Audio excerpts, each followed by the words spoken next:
some value to you. Yeah.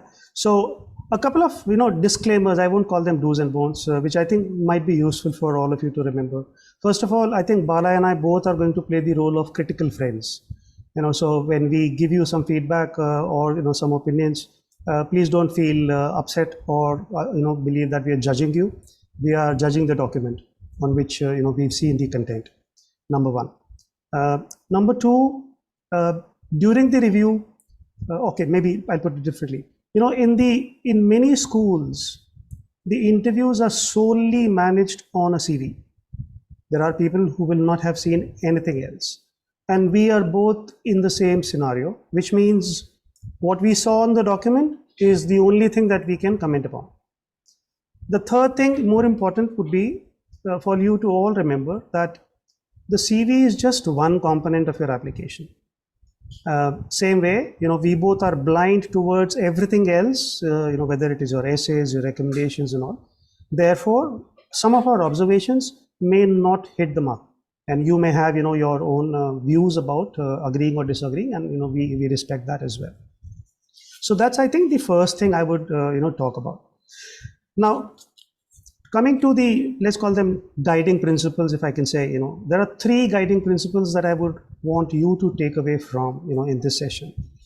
The first one is, please do not do any self-harm. Okay, and I'll give you a bit of a philosophical statement to get my point across. This is something not original. I heard from a speaker. He said, everything that comes out of a human body stinks. There is only one thing that you have controls on, which is words. Anything that you put in your application is therefore words, and the only thing that you can control. So when I say do no self-harm, it basically means, everything that you are putting in any part of your application should be elevating your candidature, not harming you in any sort of way. It also means, for example, you are writing something which is very candid and honest, but then you probably jump the boundaries of, bearing it all. And consequently, it might become a bit of a sob story for some people. That is what I'm suggesting as, not doing any kind of self-harm. The second point is anchored in my past or my career, which is predominantly, in retail and consumer space. And I'm sure you're all consumers of, retail stores, whether it's a mom and pop store or a hypermarket, wherever you are living. The most precious asset of a retail store is the shelf space. It is the prime real estate. And your CV is nothing but that prime real estate. So you have to be really, really a miser to make sure what you put on it, every single word has to have, relevance and meaning. In other words, you need to be the biggest critic for your own CV, not somebody else. The last point, and I think this is something which a lot of people miss out, is the CV is not meant for you. So you have to think about who is your audience or consumer of the CV. And now let me tell you, the AdCom is not your consumer. And by the way, this is just a personal opinion. When I say the AdCom is not your real consumer, the real consumer is who? The faculty, who's going to engage with you in the classrooms. So now for a minute, if you think about your consumer, they play multiple roles, the faculty. They're a teacher, they're a researcher, they're also consultants, and they're trainers. And consequently, anybody in the classroom who's teaching would be looking for whom? People who are engaging, intellectually curious, who are willing to do research, who also have a point of view. And that's what gives the, kicks to the faculty. So when your CV is being gauged by AdCom, they're just basically, for the lack of a better word, they're nothing but an HR function of an organization where they've received a job description from the hiring manager. And they're trying to figure out, are you fitting what the hiring manager is looking for, right? And associated to this is, therefore, because you need to understand who your consumer is, you should not fall in love with your CV. You should be willing to, kill something which is not making sense from the audience or from your consumer's point of view. Yeah. Over to you, Bala, to add or change. Sandeep, I think some brilliantly put words, some very, very well described and great examples there. Um, I really like the example on the in the retail space, that the shelf space is really important. And also for all the admins, I mean, this is something that I've often held but never had a chance to express. The admins, they're doing such a great job. Whosoever is on the among the members, they should make the best use of this kind of collaboration. I mean, this is the collaboration that the B school networks thrive on. So I have to be honest. I've lived many decades, but I've never ever seen such examples of collaboration between people who are competing for the same seats for the same schools. So hats off to all the admins for organizing all these sessions. I second that, Bala, completely. Thank you. Thank you, Sandeep. With that, I will take over from taking over. Okay. So some more specific points there.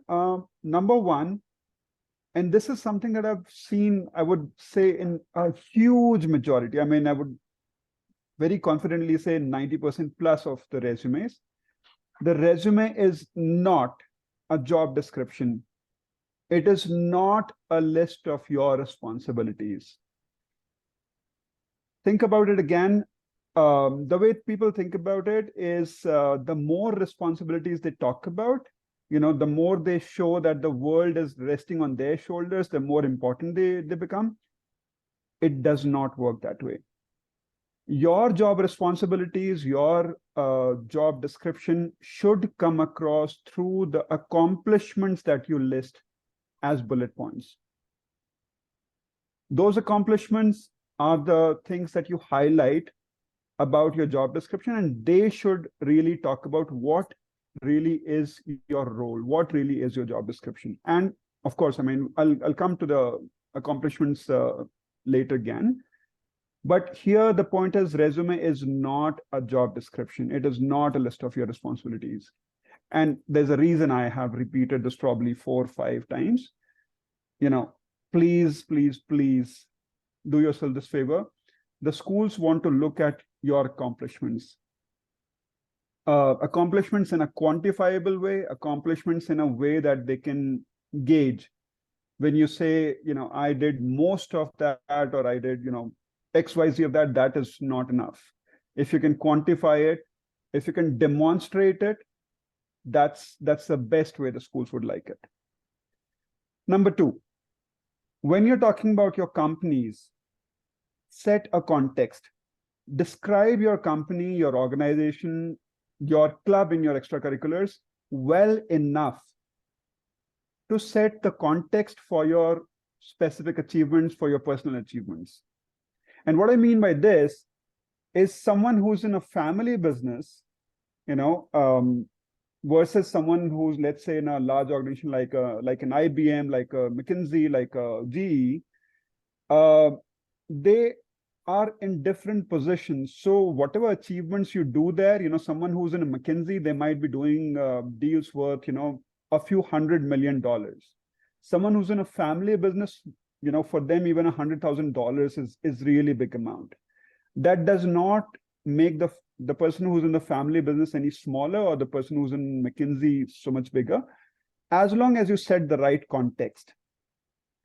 In fact, I say this very frequently, regardless of your position in the hierarchy, if you can set the context well enough, your achievements, your accomplishments can stand you out. That is how the schools look at it. I promise I'll come back to, to the accomplishments part. So describe your job through accomplishments and show your understanding of the bigger picture. What I mean is show your understanding, of the larger objective of the project you handled. Don't talk about a project only from the point that you started it to the point you ended it. talk about what was the objective of the overall project, not just to your employer, but also to your client. For example, if I'm just taking a small example, let's say you were designing a certain motor. Don't just talk about how efficient the motor is, talk about how much did it save for the clients who are, let's say, an auto firm, auto company, auto manufacturing company. So talk about the amount of money saved by that automotive company because of your accomplishment. So bullets show accomplishments, period. Look at the bullets. The structure of the bullets should be in a what I call a CACO form. The structure of the bullets should be more in terms of a challenge, action, collaboration, and outcomes. As long as you meet all four of these, you meet the challenge part. What was the challenge? What was the situation? What did you really address? What actions you took in order to address that? How much you collaborated with, which all team members, and what was the outcome? What was the impact? As long as you're able to show all these in that bullet, that is where your bullets would become really, really strong. And that is, where I loop back to what Sandeep was saying about, making your, about treating your space on the resume as a miser. I mean, be very brief, be very succinct, but also make your bullets very, very powerful. Okay, so some common guidelines. Keep your resume to one page only for full-time MBAs. For executive MBAs, some of you are considering that, so maybe 2 pages for that. But maximize the use of space horizontally. What it means is not that you introduce text boxes and not that you do it in a PowerPoint, such that laterally or horizontally you're able to utilize the entire space. No, just make it, I mean, the person who's reading it at the other end is also a human. So make it very, such that the person skims through that and they are able to understand the meaning of it. And I know all of this is not easy, which is why, as consultant, I really give a few weeks to the, to coming up with a resume that is as powerful as it can be. Second, provide a job scope statement in your role. When you're listing your role, provide a job scope statement. What it can include, it does not have to include only these, but what it can include is the number of reports, what budgets you handled, what was the role in organization. Like I said, only if these are helpful. I'm looking at some questions, but we'll come back to these questions, once we come back to more greater specifics. Look at outcomes in terms of improved top line or bottom line, improved efficiency, improved processes. Essentially, again, looping back to the same part that I was saying, quantify it. Do not just say, I did great. I mean, how much great? Did it improve the efficiency? By how much? Did it improve the top line? By how much? I mean, if you can specify that, your bullets, your resumes would be powerful. Another very, very important part, anyone from any industry should be able to understand your resume and should be impressed by the value you added. What that also means is avoid jargon. Avoid anything that makes you look like a scholar, but anyone from outside your industry is not able to understand that. And yet, you have to keep enough white space. Enough white space meaning the resume should not be a clutter. It should not, look like such a thick forest of words that, anyone gets lost in there. Each word has a purpose, which is why you should avoid flowery language. Anyone who's, sort of brought up in a colonial mindset, India was a colony of the British, and there was flowery language was awarded much more as we were growing up. But flowery language is not the purpose here. You have to make sure that each word denotes, each word can communicate the purpose it is there for. Flowery language, a strict no-no. And no more than 2 to 3 key points per bullet, so that it should be easy to skim through. One more last thing here. I notice I'm going over on the time. So additional information section, which can include your extracurriculars, actually, which should include your extracurriculars. It would be great if that also includes some fun fact, some maybe a 10-word story about you, which shows humor, which shows human angle, which shows well-roundedness. It should not look like, you are that Superman who's God's gift to mankind, but is probably a robot, will not fit in our school. That human angle is something that is endearing. It is something that makes the adcoms champion your cause when they have to champion your application for admission. So with that, I will hand over, I have to take the next resume. Any questions here that I can take on quickly? No, no, we can Amar, just do take. you want to read out the questions later, or how should we go about it? We can take the questions after the review sessions. We have a Q&A session at the end. So Super. yeah, I will unshare my screen so that you can share yours. Super. So I will quickly go on to the first resume that I'm doing. And this screen I can share, right? Okay, give me a second.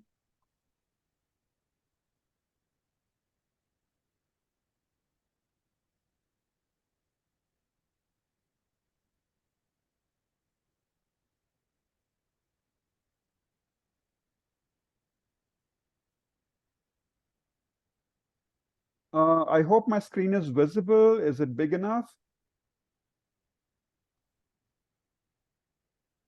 A little bit more of Bala, zoom would be better. Bala, you may want to close the navigation panel on the left side. There's a reason that is there. Okay, I'll okay. close it in a bit, but no until worries. that time, yeah. No worries. Are the words visible? Yes, it Yes, is. completely. Okay, super. So the first resume that we are discussing would be this. Some parts of the resume are intentionally, deliberately, the details are taken away, redacted.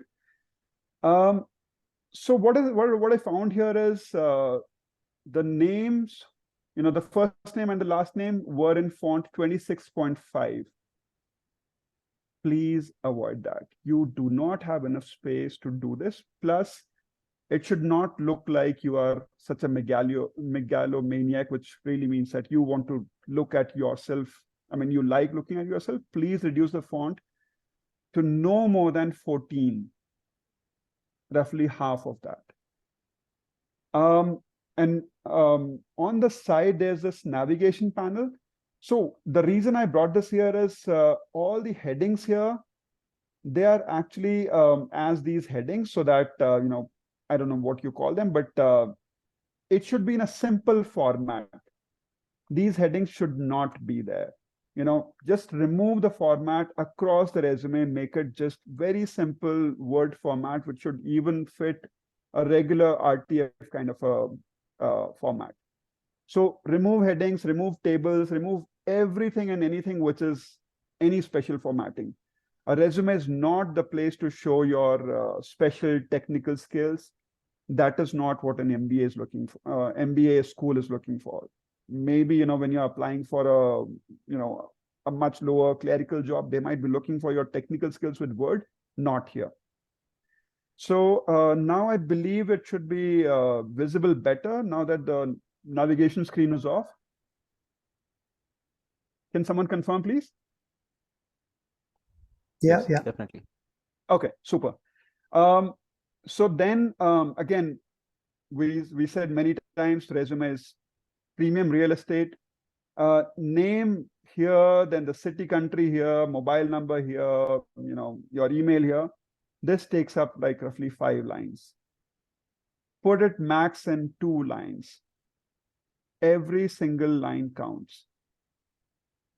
For the same reason and for additional reasons, this does not, it is not even read. No one wants your professional summary. What they want to see is what was your situation, where you are in, what is the context, and in that context, what kind of achievements you have done. So essentially, we would want to take this off completely. Second. Similarly, skills, again, Microsoft Office, document management, if you don't have these skills, I mean, don't even bother applying. These are hygiene factors that you don't want to highlight to an MBA committee. Now comes the experience. So this is what should be there right after the name and your contact details. So this is okay. Again, it should be compressed, but this is fine. And if you also see what shows here is, again, there's a table here. I don't know if you can see that. So remove these tables. If I try typing something here, it will go on the next line because of this tabular structure. Remove that. As I said earlier, this also talks about roles. My role is split into finance and resources. I was part of a team. I don't know where the accomplishments here are, so list your accomplishments. With the reason for this example is also to tell each one of you, if this is the way that you are doing your resume, understand what is the change that you need to do. The role is not the, if you are putting your role as the only thing, it's not helping you, it's hurting you. I'll read out this bullet point. With my detailed procurement budget forecasting, we had less discrepancies in comparison of budget versus actual. The question is how much less? Also, the question is, if you are having any discrepancies in budget versus actual, is that a job requirement or is that an achievement? I mean, if I say I was in office on time every single day for the entire year, that's a job requirement, that's not an achievement. But if I say how much have I benefited the firm in terms of actual efficiency, in terms of actual money saved, that would be an achievement. Facilitated smooth transfer to another payroll bank through detailed bank credibility. Again, I mean, A, the point is too long. B, it does not quantify anything. Supervised work of coordinators and administrative staff. Again, no quantification. So these are the reasons there's a huge potential for improvement in this resume. As Sandeep had pointed out, this is not the critique of the person. It is a critique of the words there that are on the sheet of paper. You can improve that. That is exactly why today's session should help. Somewhat very similar points are there on the resources side, so I'll not go through all of them again in the interest of time. Then something that I wanted to point out here was here the title is Resources Manager, and underneath the previous example is Finance and Administration Manager. What the schools would also like to look at is between your previous role and your current role, they would like to see an evolution. They would like to see an improvement. They would like to see you having grown higher. If you can show that, I'm not saying fake it, but at least, if not in roles, if not in your organization sizes, show it in your bullets that earlier your responsibilities were less compared to what you have been handling in the most recent role. So that is where it would also help. Unfortunately, here it is Finance and Administration Manager in the previous org and Resources Manager now. So there's no jump that is clear through the resume. Yeah. So it looks like the person has been in a stagnant role more or less from December 2016 on to now, which is not a great sign for a school that is looking for an admit. DCC and Accounting Coordinator. DCC is not a universal acronym. So what the school should understand DCC is, please specify. Perform duties in document control and accounting department. I mean, is document control, what kind of responsibilities do you have? So again, show that and make those responsibilities important. Highlight the important things that you did, not about the roles. Again, in the interest of time, I'll jump to the next resume and show some important points there as well. But I believe I'll have to go back and share the new screen. Is that?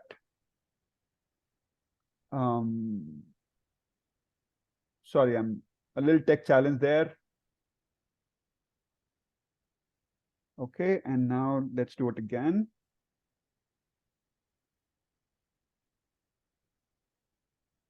And I hope you are able to see the screen as well.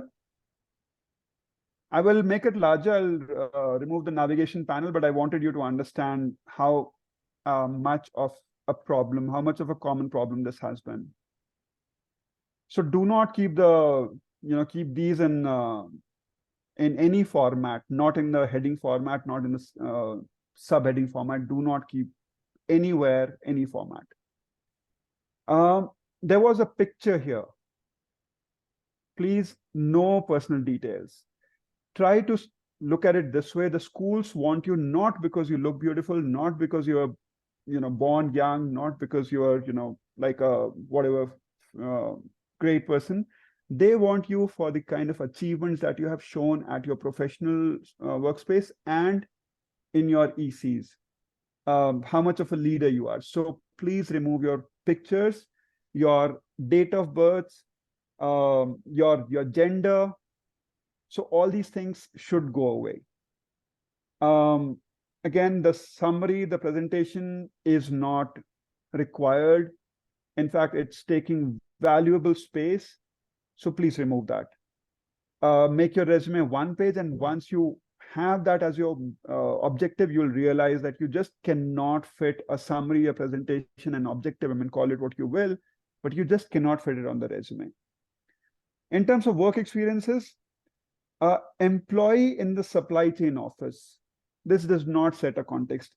An employee is also the CEO, the COO, and also someone who's a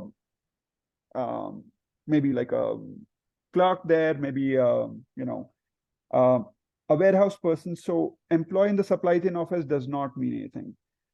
Even if you're the lowest level worker, and I mean, to just set up a context here, even if you're the lowest level worker, show that within the context, within the responsibilities that you were assigned, you were able to work wonders, you were able to do wonders within the constraints of that responsibility you were. If as a CEO of a multi-billion-dollar company, you are saving, let's say, like $100,000, that's peanuts. That's not an achievement at all. That's like really bad. But let's say as a clerk, you're saving a few $1,000s, that's super awesome. So again, the context really matters. So employee in the supply chain office, no, that does not cut it. This is again, the description of the role, please remove. Again, the roles, employee in the supply chain, then, in farming, then warehouse, then airport. Again, there's no real linear growth in this. So try and see what is it that you want to make your career goal in, and try to make all these titles of the job roles in that direction. Try to show that through your years of work, you have grown in a certain direction, so that when you're looking at it in hindsight, it should almost look like, okay, this is where you always intended to be, and that is where you have come. And now you want to grow further with the use of an MBA. So if your roles are very, very different, try to look for the common points, try to look for commonalities, highlight only those points. Your roles are by no means saying that this is 100% of what you did there. You have to highlight. It's almost like a showcase in your, let's say in your dorm room. You put medals of the things that you've achieved. You do not put a description, a log of every single day that you've lived in your life. So the same for here as well. You put your medals up there, nothing more. With that, I will try and jump. Well, Sandeep, do you want to take your resume and then I can get on to the next resume? Happy to do so, Bala. Thank you. Thank you, Sandeep. I'll Go mute ahead. myself.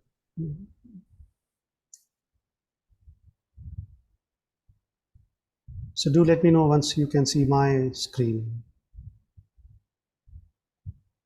Yeah, Yes, we can see. see. Okay, perfect. Thank you. Okay, I'm going to go a little faster, because I'm sure there are loads of questions that I've been, seeing coming in onto the chat, and we really want to cover most of them. So the first CV that I'm going to review is of somebody who comes from the retail industry, and as I shared with you, I come from the same background. It was just too tempting not to leave this. So the red text you will see is what I've removed, and I'm going to do a bit of a faster RPM. So I hope the person is on the call to get the first-hand information. The first is, and by the way, whatever I tell you, please take it with a pinch of salt. There is no perfect answer. What I would have liked to see here is the duration of the year of the course in the education section. Remember, that your audience is international. Not everybody will know whether it's a 3-year program or a 4-year program, or for that matter, you took 5 years to finish that, even if it was a 3-year program. So, start year and end year is always useful. Class of 2020 is understandable if you have mentioned it's 2017 to 2020. Number one. Number two is the GPA, what the school reported. If it is not, I will earnestly request each one of you to please stop converting your scores. Whichever part of the world you come from, please report your scores the way your university reports. Do not try to convert it. You might be doing more harm than good, which is going back to the first guideline that I talked about. Okay, moving on to experience. Look, first of all, the title of the company doesn't tell me anything, nor as an adcom you would expect me to start Googling and looking up this website, because I don't even have a hyperlink of this company. Is it a 1 million company? Is it a 1 billion company? What do they do? Are they a private label company? Are they a white label company? Are they a raw material company? I could not figure out anything from this, number one. Number two, the title assistant designer stroke merchandiser. These two can be very different roles. And when I say that, obviously you understand I come from the retail industry, so I know. A designer's output versus a merchandiser's output can be dramatically and radically different. Number three, what are you delivering? So if you look at the first bullet, delivery for 40 plus clients, but delivering what? I couldn't figure out. Second, it talks of product design accounting from ideation to execution. So I'm confused now. Is it design? Is it a merchandiser? Is it some kind of a finance role? You leaving more questions than answers in my mind. And if you bring back the input that an adcom is probably spending, maybe at the first glance, 10 to 30 seconds, maybe to 1 minute to just figure out, do I want to spend time reading more about this person or not? So are you leaving that aha kind of thing? Here is a good profile that seems to be doing so much more, that I want to know more about the person. In fact, all these bullets that you see here are leaving more questions. So for example, estimate, the last bullet, 2.5 million. What exactly is it? Revenue of the company? Revenue of the portfolio you were managing? I don't know it at all. How do you measure the success of this role is what you need to think. So I'm sure you have KPIs, you've been here for a year plus in this role. You must have some sort of KPIs, which your organization is saying, okay, here is a brilliant designer or a merchandiser, and this is the reason why they are called brilliant. What makes you brilliant? That's what you should be trying to bring out here. And 1 year, you would have had enough time to do something, maybe not something significant, but whatever it might be, it's a here and now scenario for you, right? You may want to even talk about the categories of products you're dealing with, because here you're talking of retail, design and merchandise and so on and so forth. So this is on the job, the experience number one. Experience number two. So the candidate here, if you see, is a grad of 2020, okay, and started this employment in July 2020 as a COO. Ooh. Does that sound like a family company? I'm assuming probably that is the case, but the company title tells me nothing. How big is this family business? Again, it's like I can probably go on and on, but for example, in the description or the 4 bullets that I see, I saw references made to market research, sourcing, finance, planning, P&L, marketing, sales, business development. And I'm left wondering, a fresh grad as a CEO from the design education, could that person really be managing this such a big span of responsibilities? And again, please don't get me wrong. Maybe you are, maybe you did a wonderful job. It's just that I don't see sufficient evidence. Okay. What is this company into? I don't know. Okay. And the other question that I am left wondering is, and I know this is a bit hard on you, I'm apologize for that, is if somebody was a CEO of a company for good 2.5 years, actually less, why would that person leave and join another company as an assistant designer or a merchandiser? And of course, I know that the CV may not have the answers to these kind of questions. Okay, I could not figure out what is this interior solutions estimated to be worth $500,000 mean. Again, is it revenue? I don't know. So these are some observations that I could see from your experiences 1 and 2. Now, if I move further, I see other experiences, and there were these names. So first of all, I am now more confused. A part-time role with a full-time job in the same time when you were first the CEO and then the designer, remotely for US, I really don't know how to interpret this. Similarly, you were a graphic designer, again, other experience for some companies, some designs. So I'm left a lot more confused, and I would honestly suggest, I saw some questions coming in. Please only stick to your full-time paid jobs. Anything else, if you were doing perhaps pro bono, is okay, and it can go in the interest. Anything else that you were doing on a part-time basis, even paid, my personal suggestion, don't include it. You're only going to make your audience get more confused than clearer. Then this third, some development project as a student consultant. I mean, when the duration I see, it must be during your undergrad. If it was a project that you did during your university undergrad, please take it into your education section at the top. And do not give so much of space. Maybe just make it into a single bullet to describe what it was. Because now, 4 or 5 years gone by, it's kind of dated. It's probably not has the relevance that it might have had you been a very recent grad. Okay. Skills. What else is there in you besides some very functional skills that you have listed here? I don't know. And the example I would say is, you don't want to be a margherita pizza. There are 8 slices, maybe 4 slices on your pizza. Can you have different flavors in the pizza? Your CV is nothing but the same thing, a pizza. Bring out different flavors. Tell me things that you do outside of work life. For example, maybe you've got a YouTube channel. Maybe you've got a blog. Maybe you've been doing volunteering somewhere. Maybe you do coaching. Maybe you do designing. You teach somewhere, some students in an NGO design. You're probably teaching in your school. It could be loads of things that you can bring up. The last point on this one, again, this is a personal opinion. If a certification is not complete, I would not include it. Pursuing means nothing to me. Have you just started? Are you just finishing? Either ways, you haven't done it yet. So you should only include things which have been completed. Again, as I said, just a personal opinion. Yeah. Bala, do you want me to go through and continue with the balance too? Or do you want to come back? Go on, Sandeep. I think we can only do with maybe one more resume, and after that we should get on to the questions. Okay. No worries. Okay, I'll probably do a little faster, but I just don't want to make sure that I think you're going to just fine, Sandeep, because again, I mean, the people should also benefit. Sure. I think you're going just fine.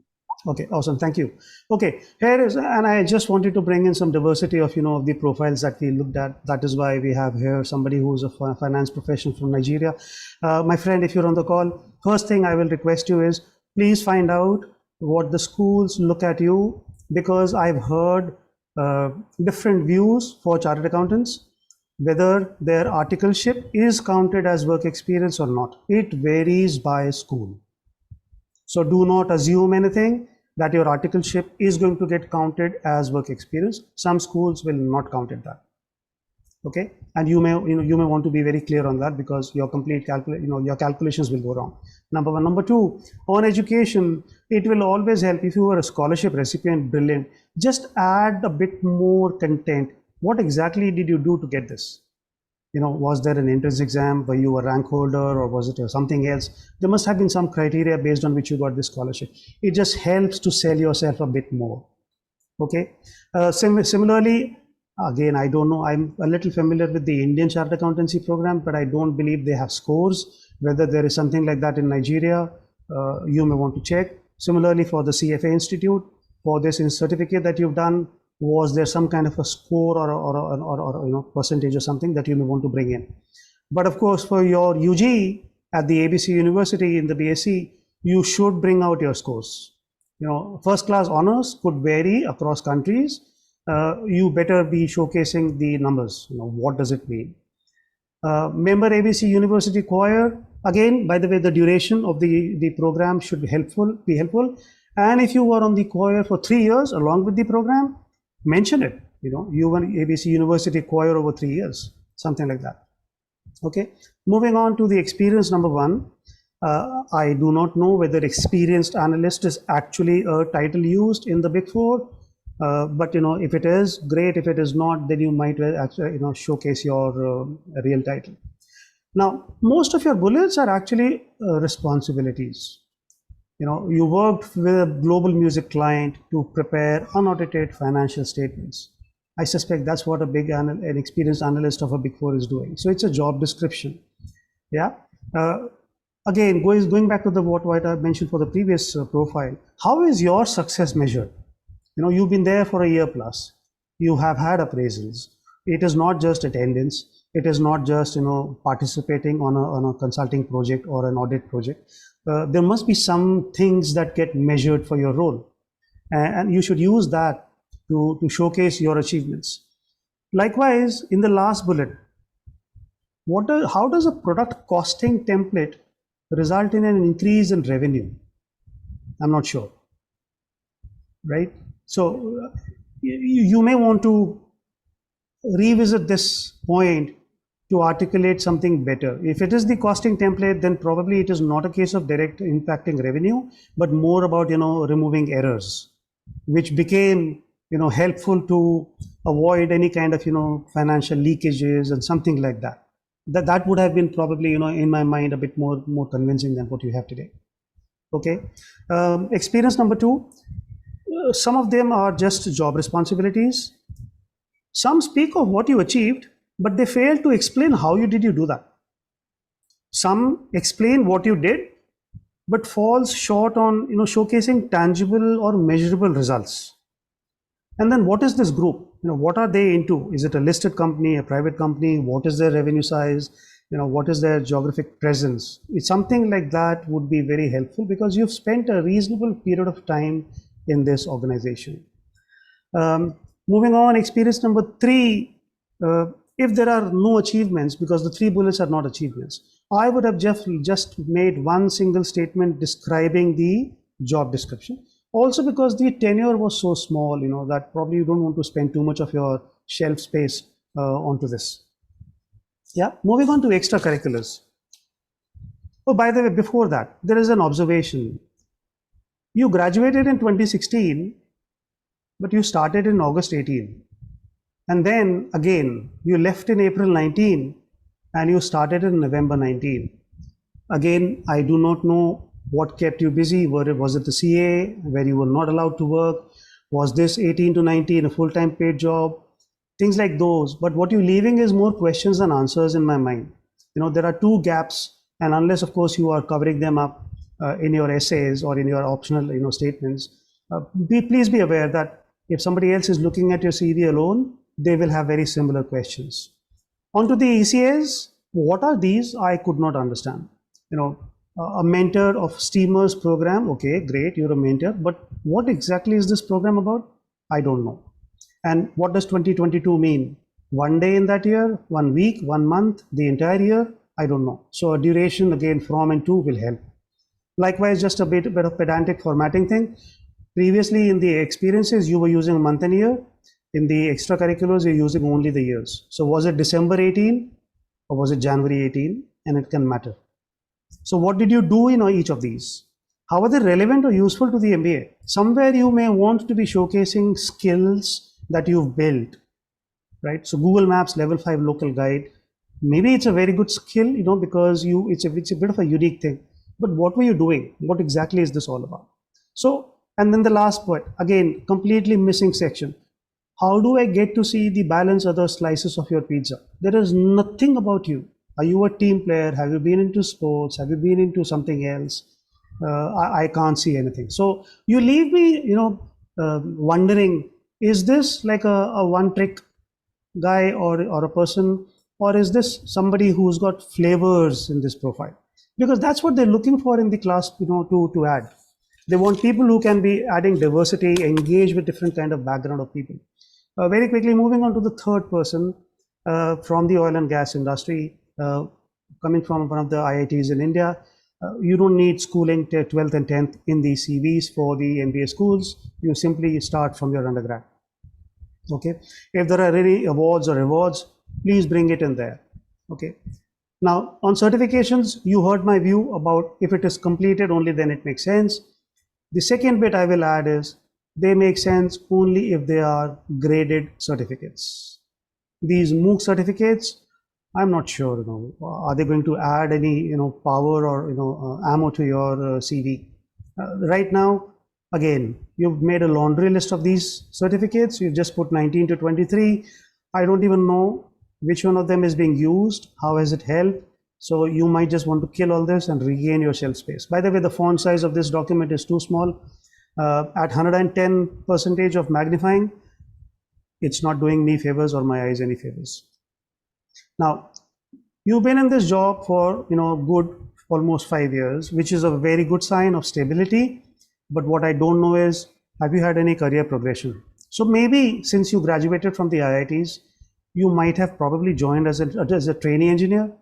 Maybe bring that in, showcase that you were a trainee engineer or whatever it was, and that you have grown over these 5 years to become an assistant manager now. Okay. Now, if this role is a bit like a project manager, like you pick up projects, once it's around HR, another time it's around marine fuel, oil commissioning and whatever, position them as bullets around projects, but you don't need that first column of titles, maintenance and inspection, management, HR. You're losing a lot of space on that. Okay. And if it is a project, then you need to showcase the achievements in context of that project. Yeah. There are some achievements you've included, but there is no explanation of what was it that you were doing and how did you do it. Likewise, I can't conclude these numbers. Is 94.65 a great number, or should it have been 99%? I don't know. So maybe you may want to bring in some kind of, benchmark in the industry, because this is something very unique to your industry. Not every audience will understand that. Okay. By the way, on this, let me give you an analogy. The sailor of a ship can be 99% right on the nautical direction they want to take the ship to, but they will reach a destination which is 100% wrong. Think about that and make sure, that the numbers that you're using, and I know Bala also talked about a lot of quantification is required. Schools like MIT will look for numbers. You need to quantify, but you need to make sure that there are no questions left in the minds of the audience. Very quick pointer on currency. Please remember your audience, they don't know what a lakh is. Maybe they do, maybe they don't, and it will be useful for you to convert them into millions. And probably, I know there was somebody who mentioned about converting it using exchange rate will undermine. Probably not. Please have trust in the AdCom guys. They know what numbers mean. But what you can do is, for example, 200 lakhs is very India specific. It could be made 20 million rupees or INR, and then in parentheses you mention the equivalent dollars, so that you are giving both the scale of an Indian context as well as a number which is understood by your audience. Internships were 6 to 8 years ago. They have no relevance now. Okay, just kill that idea. Similarly for projects, all 15, 16, we're talking 7 to 8 years ago, kill them. They are not helping you at all.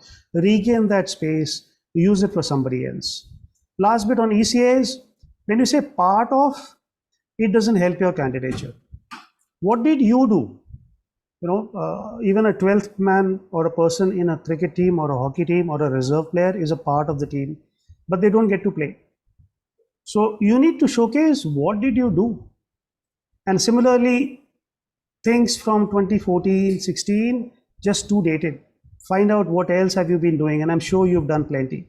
And last point, please go back to the traditional formatting, not the way you have, email and the phone number at the very bottom and the gender and the age at the very top. Yeah, I'll stop speaking. Bala, back to you.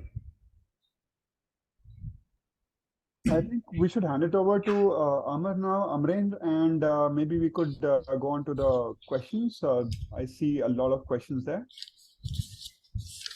Yeah, definitely. So my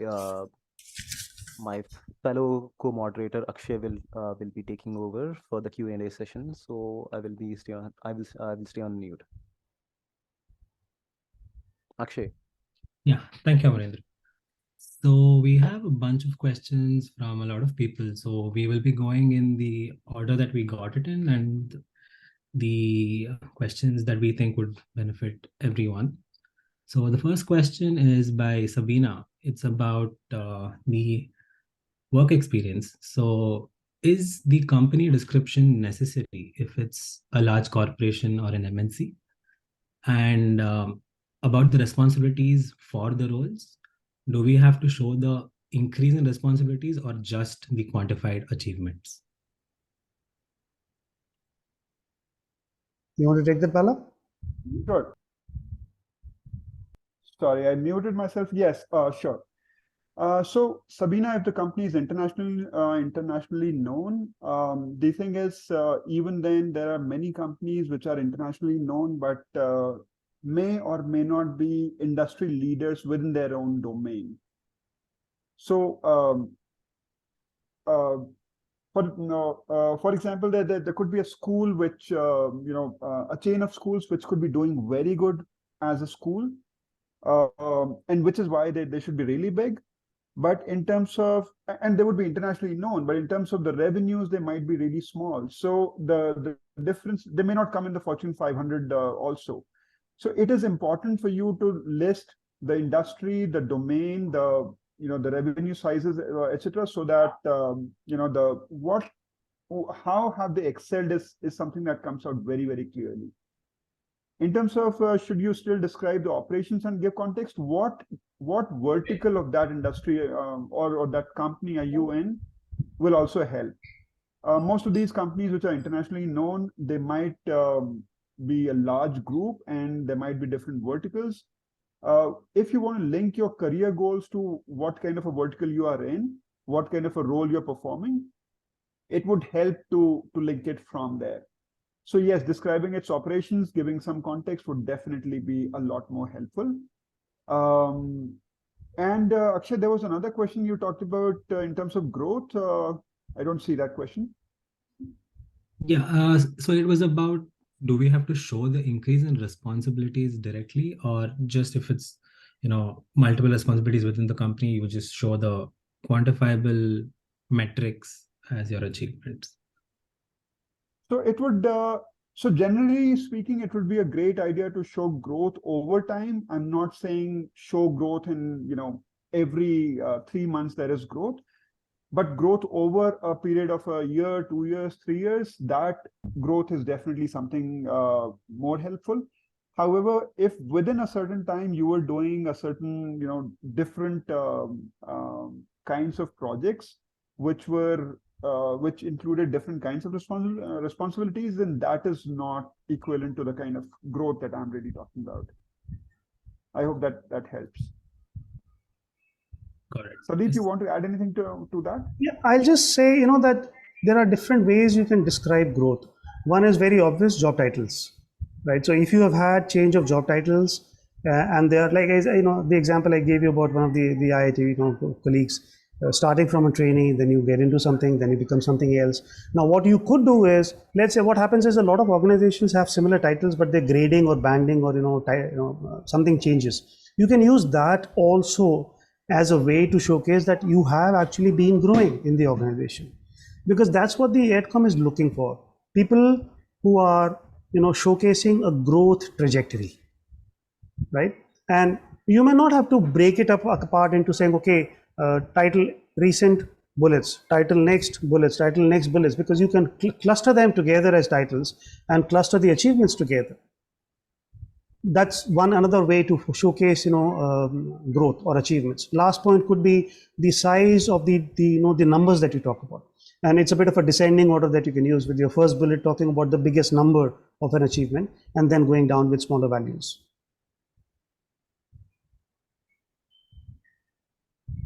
Okay. Back Thank to you, Amren.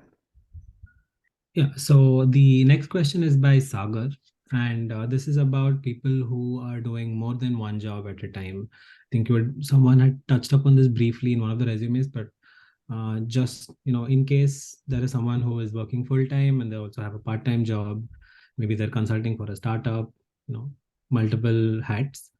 How many can we include in the resume, and how do you decide the priority?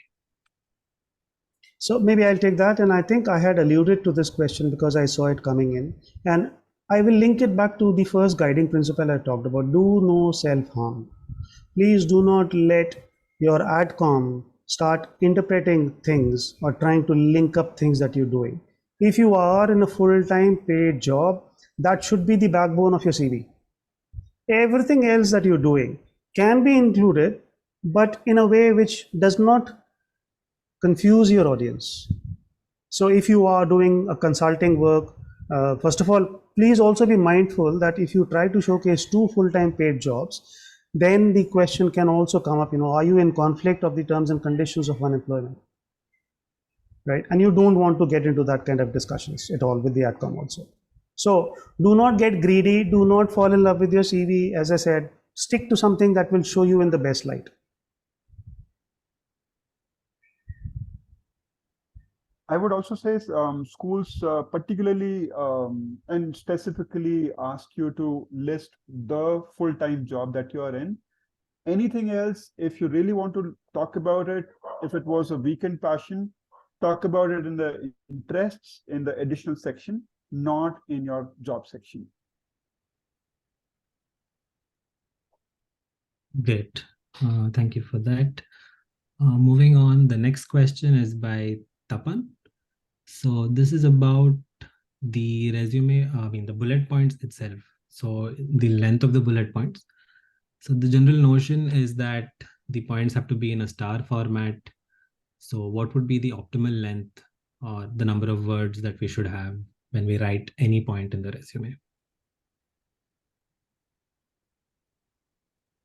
So I'll try to take a stab at it. There is no optimal length or number of words. What it will depend on is how long your resume, without a curtailment is, and if you really are short in space, then you might have to, compress it. You might even have to remove some bullets. Look at it from the point of view of a hierarchy of bullets, and let's say for each 2 or 3 or 4 years, you may not want more than 5 bullet points at the max. 3 bullet points could be okay if it is something which was 4 years, 5 years ago kind of a job responsibility. That said, usually, to address the star format, 2 lines is something that usually does the job. Sometimes you might have to go an extra line if the team was very large, if the responsibility was very big, if the top line was immense. So I mean, for some of those bullets that really shine a light on you, make them slightly bigger, but 2 lines should usually do the job. But other than that, is there an optimal length? No. Is there an optimal number of words? No. Sandeep? Agreed completely. I would not want to see a bullet which runs into the line 3. As simple as that. Yeah, which is And why, which is why it is an exceptional case, wherein if you have really done, like, really scale the Everest. see, typically what you would do is you will do a brain dump of your achievements, right? Then you will kind of try to cherry pick maybe 2 to 5 biggest achievements and put them in a descending order of impact. Imagine if you are going to write every achievement in 3 lines minimum, the audience is going to get bored and probably start sleeping because they want this kind of response or articulation. So the star format is good for your thinking. It doesn't have to be necessarily converted so much of a clinical way into a statement. And by the way, personally, I prefer the bullet starting with the outcome first, not talking about the entire story of what was the situation, what was the task, what did you do, and then what did you achieve. I would start by delivered X million savings. That's what I would, and by doing this and this and this. Yeah. Okay, so on that same note, I think Giovanni's question would be next. So this is about the same point about numbers. So if someone does not know, how to quantify their achievements, be it cost savings or maybe they've improved a process by a set percentage, etc. How can they estimate it, and is it a necessity? May I take that? Sure, please. So look, ciao Giovanni, and thank you for the question. I do understand that there are roles where a hard number or an outcome is not that obvious. But even if you take a process improvement, there has to be an outcome. It could mean you did more with same, or you did same with less. And therefore, your ability to, if not arrive at a precise number, you can still arrive at an indicative range. You could still say that the process improvement led to increased capacity, or avoided future hiring of X percentage employees, something like that. So you can come up with something. It can be very easily showcased as indicative numbers, not very precise, to the decimal kind of numbers. To add to that, I may also say, if you really want to maybe just get a sense, maybe whatever number you're quoting, plus minus 5%, plus minus 10% is not such a big problem. What the AdCom wants to understand is some kind of an estimated number.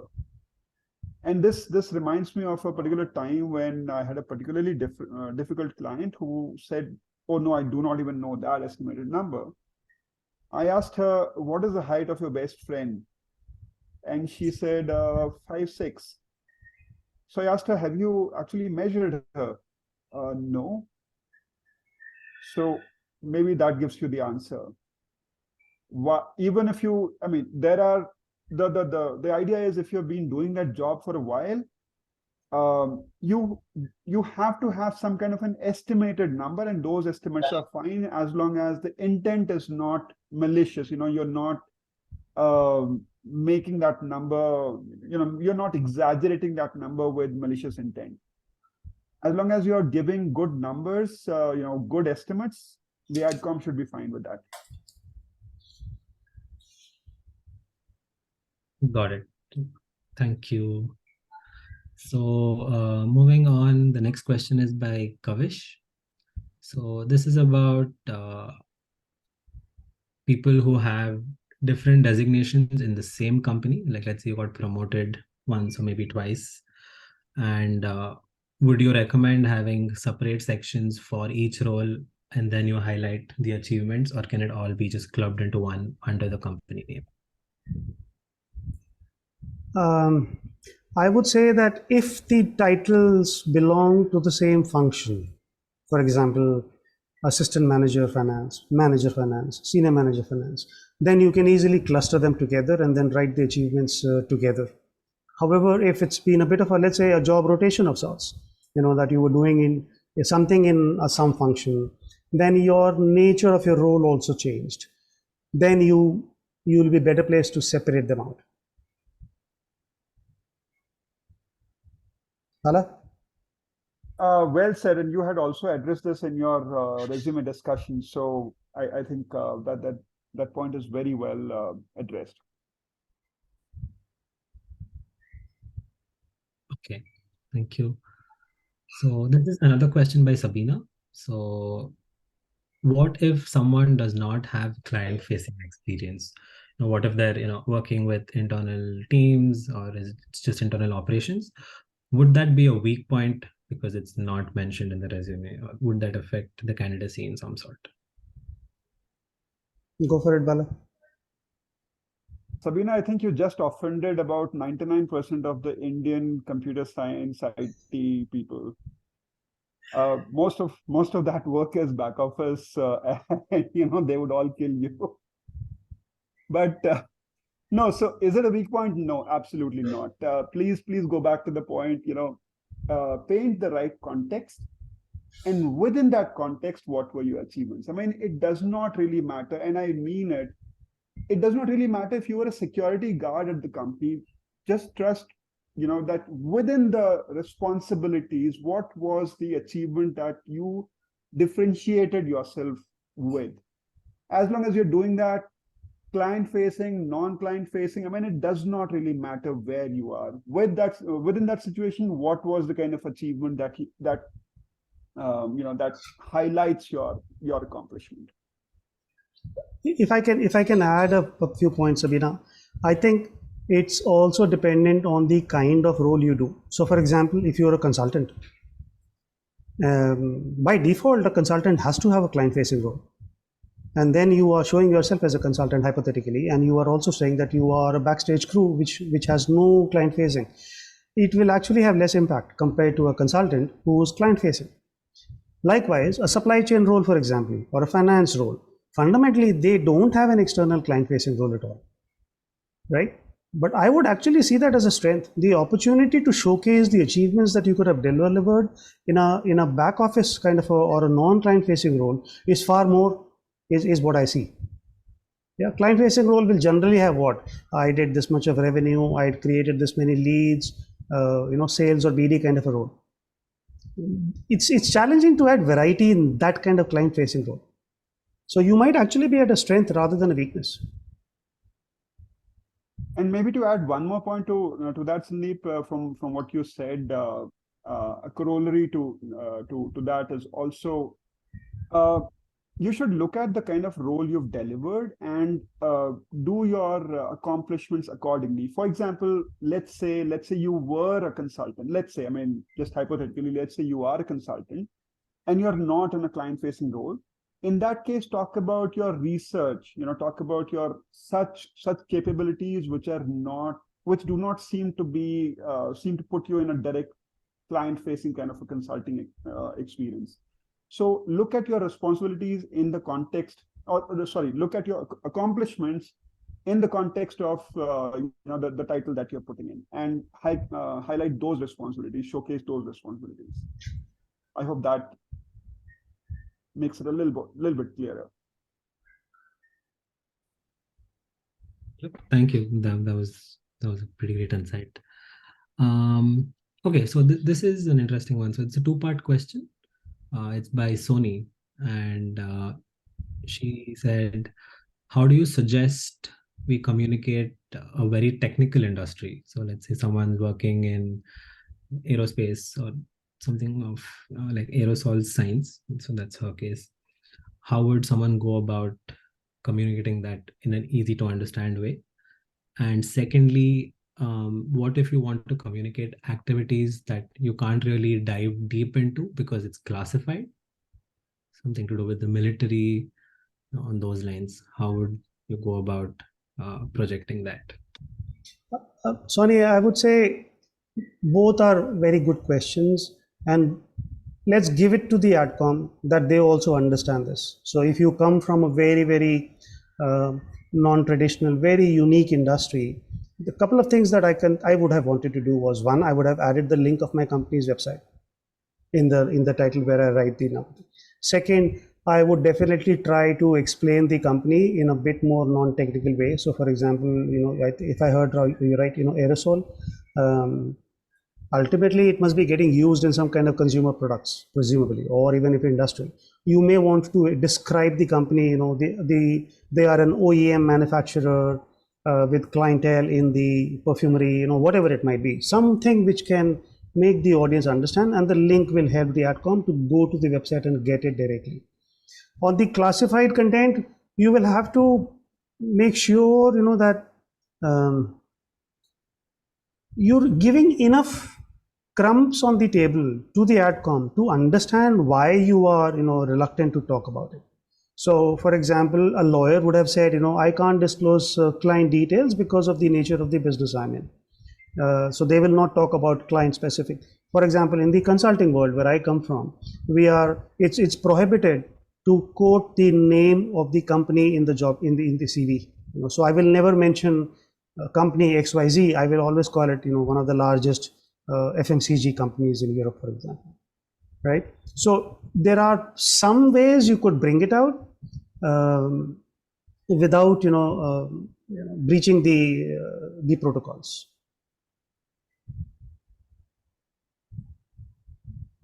Okay, so Bala, do you have anything to add?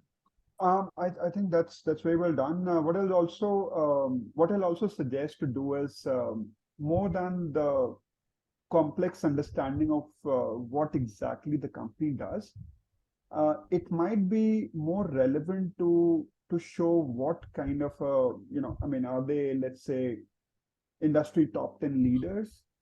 Are they a startup with the fastest growth in that industry? So it would, rather than what exactly do they make, it might also be helpful to show the business side of that. Whether they're manufacturing aerosols or rocket crafts should really not matter so much. Okay, got it. So the next question is by Walid, and I'm pretty sure a lot of us have this in mind as well. So when we are mentioning our interests and we're trying to kind of make it personal to our personality or our own experiences, if we want, like for example, in Walid's case, he wants to put, I can cook the best chicken tikka in the entire city for 100+ people. Would you recommend this, or how else can we be unique in What evidence can Walid offer that his chicken tikka is the best? I am the best bathroom singer in this entire neighborhood. Well, Sorry, no offense, man. I've gone back to being a vegetarian, but and I do see the accomplishment, but there has to be something more than that. It can't be just I love my chicken tikka and I can cook it for at the scale of 100 people. So therefore, you have to. I mean, you can say I'm completely immersed in cookery. I learn multi cuisine stuff.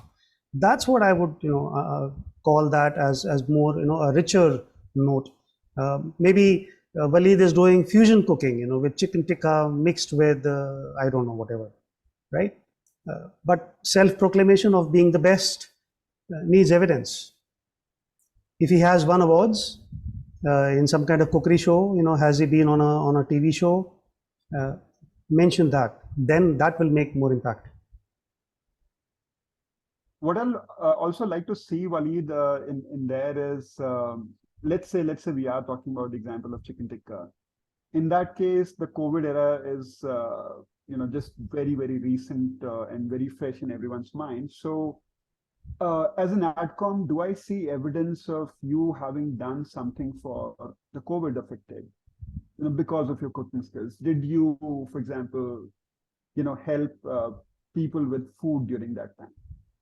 So it is just a very natural extension to that. Whatever examples you quote, either you give some kind of a specific flavor to that, like Sandeep said, culinary shows, some kind of fusion examples, some kind of, your restaurants that you may have started on the side, or you may be helping someone.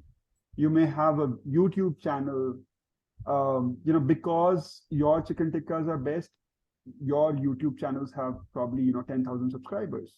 But if I don't see any of that, then it is self-proclamation without any evidence. So as long as you can make it demonstrable, it will help.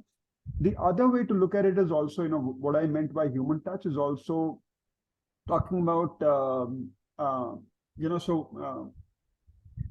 again, during COVID times, there were street dogs who were sort of left hungry because restaurants closed, so leftovers were not there anymore. So there were people who cared for street dogs. And that, putting down in the resume, in the interest section, you will not believe it, it really helped a lot of people. So I'm not saying just put it for the sake of it, put it if you did it, because it does come out, if you are that kind of person. For people, for the AdCom who have decades of experience in scanning through resumes in a matter of seconds, they can see when something is really fishy and something is really faked rather than something is very genuine. So that is the kind of human touch that will really help. Can I just add, to broaden the human touch and go beyond the chicken tikka? This is just a very personal view. I find a lot of people have mentioned interests. What are those? Traveling, yoga, singing. And my first reaction is, okay, so this person is a loner. Not a single activity they've quoted is in a team context. And please remember, you are looking for an MBA in which your entire life in the school will be revolving around and amongst people, your learning teams. You will be doing projects throughout the 2 years in a learning team, in some side of a project team. What are the schools looking for? Can you work with people? Are you collaborative? What evidence is your resume providing is what you have to think about. Yeah, that would be human touch. Akshay? Yeah, so I think that answers Waleed your question, and hopefully a lot of us out there who had something similar in mind. So moving on, we have Prageet, who has asked, is it a good idea to highlight an accelerated promotion or a large pay hike? There is no pay data on a CV. It is reserved for the application form. And there again, they don't care what were your pays between the starting point and your latest point. By default, they will understand that you started at $5,000 and you are at $50,000 or $5 million. Yeah. The accelerated promotion, it should be on your CV along with the durations, if they are promotions, but then at the same time, be careful that if you have jumped across ships too many times and within a very short span, somebody might call you a slippery eel. So you have to be very careful in how you present all that. Great. Also, if you are, let's say, one of the 200 odd members who's got that jump, sometimes it might be okay to talk about the percentage jump. You're in the top 1% of the people who got that higher, without quoting the number, who got the highest bonus. It might help differentiate you. But again, the focus here is not on the money that you earn. The focus is again on differentiating you in the 200 strong team. You were the one person who got that jump. So that is where the focus should remain. It's not about the pay hike so much. Akshay? Yeah, so I think the next question is on the same lines. It's by Mehak. So if we were poached from our previous company by a competitor due to proven achievements and a substantial recognition in the industry, is that worth highlighting? Or if so, how can we highlight it? Or should we just avoid it altogether? I would not use the word poached in the first place. I would say headhunted. Number one. Number two, in the same breath, when you say headhunted, by a competitor firm due to XYZ. But that XYZ may have to be something which in itself should be standing as an achievement. For example, it could be a patent, It would be some new product development that the person might have done. And that's how you would want to showcase. The poaching is probably less relevant. The fact that the headhunting brought you growth is what you should be trying to showcase in your CV. I have a slightly maybe a different viewpoint here. Poaching or getting headhunted, I mean, because of the lack of space in your resume, I think it would, it would really kill you to approach it from that kind of an appropriate angle that Sandeep was talking about. So maybe it might just be a good idea to completely steer off that, because there will be competitive companies. Everyone, when they jump ships, they do join competitive companies. Whether you were headhunted, whether you went to them, would not be very clear without evidence, and you would have no evidence whatsoever. Yeah, agree. So I think, given the limited space, I think, you may not want to really focus so much on that, because there is no good way to bring it about without sort of trying to show off something which is not that uncommon. So I would rather, you avoid it. But that's, like I said, my view. Got it. Thank you. So I think we are out of time. So I would like to wrap up the Q&A session. And I just want everyone else whose questions were unanswered, or people who still have questions, Amar will put up the email ID of the community where you could send it forward, and we will try to work around and see if we can get that answered in the future. But yeah, and I will hand it back to Amar. Thank you for And this. can Amar also send our addresses to Waleed for the chicken tikka? I mean, I think that will be very appreciated. Yeah, I think definitely. But all I'm not the- sure for Pakistan, it would be, it would not pass the customs check. all the participants are going to hold him to it, and once we all end up in the US, I think we're going to go to his place and make it Yes. cook for us. Of all you know, Walid might go into hiding because he will have to give so many free lunches to people. Waleed, you just landed yourself in big trouble. Yeah. No. Amar.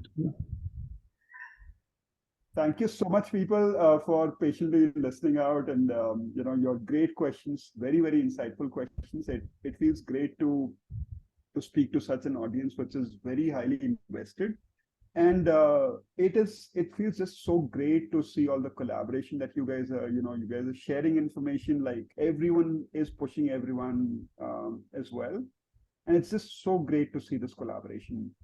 So thank you, everyone, and it is just great to interact with all of you.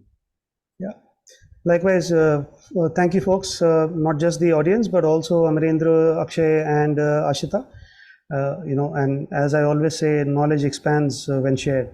And so, thank you for giving us this opportunity to share our knowledge with the people, with the team.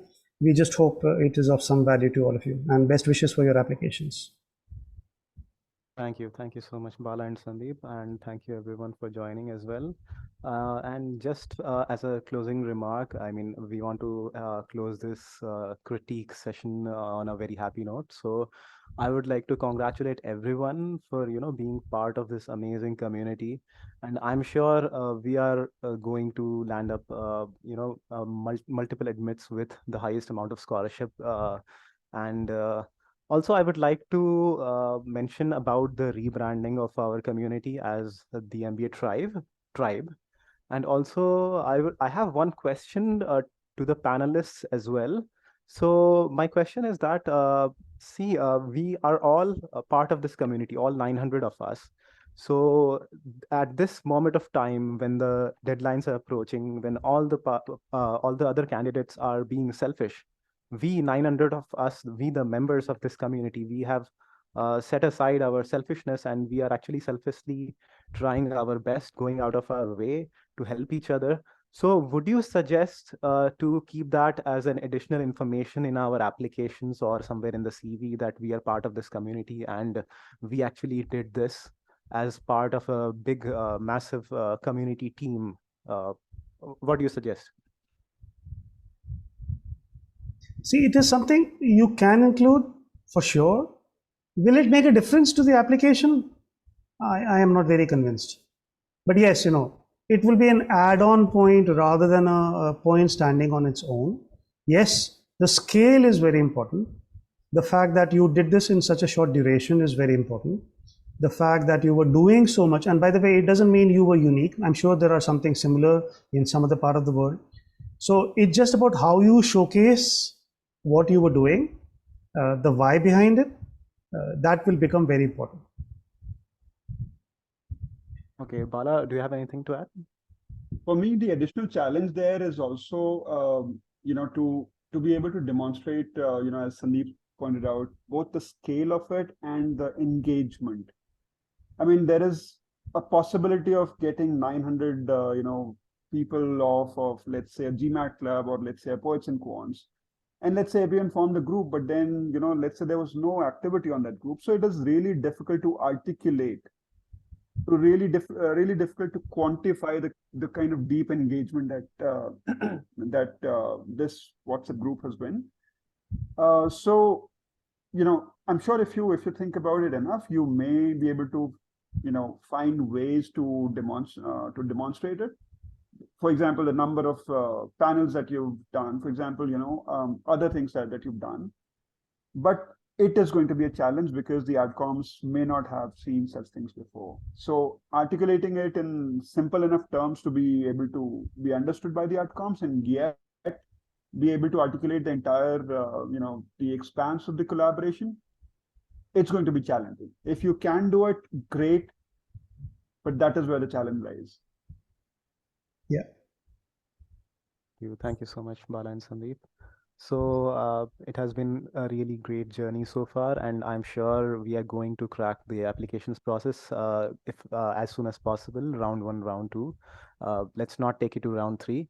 So I'm really, really thankful to Sandeep and Bala for this highly coordinated effort, and it was like it was amazing to watch two professionals conduct the session. And I mean, it was a lot to learn, and I'm sure everybody is gonna rewatch multiple times the recording of this session to absorb it properly. And let's end this on a happy note. And thank you so much for giving us your valuable time. And thank you so much to everyone for joining this session and making it amazing. Your questions were to the point, and in fact, the questions added so much value to this session. Your amazing questions. So thank you so much. All right. Thank you, everybody, and best wishes. Thank you, people. Good night, good evening, good afternoon, wherever you are. Bye. Bye. Bye. Take care. Thanks, guys.